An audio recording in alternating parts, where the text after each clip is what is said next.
So hello guys, welcome back to the channel. Today I'm going to show you how to add Sitemap XML in Shopify. So the first thing you want to do is go to shopify.com, so you will see your store right here.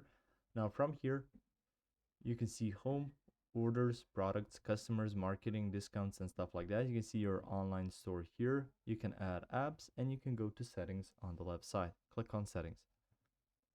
Through your settings, the sitemap XML is automatically generated for your site.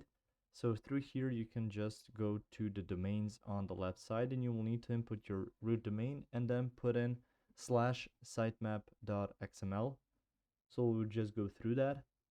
So if I want to find out for myself, I'll just need to type in this. So you just need to go to a new tab and paste that basically. As you can see here, it says subab hyphen NE,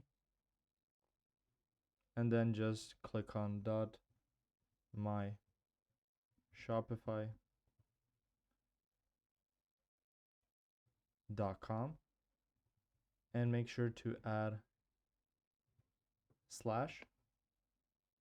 And if it's not popping up on there, you can just go to Google Console,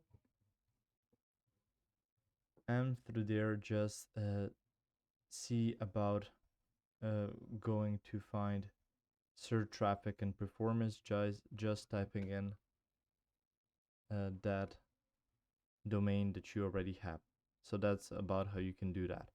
If you found this information helpful or useful, you can like the video, you can also share the video, you can subscribe to the channel and click the notification bell to get notified about new videos on Shopify or some other topics you might enjoy as well. See you guys in the next video. Goodbye.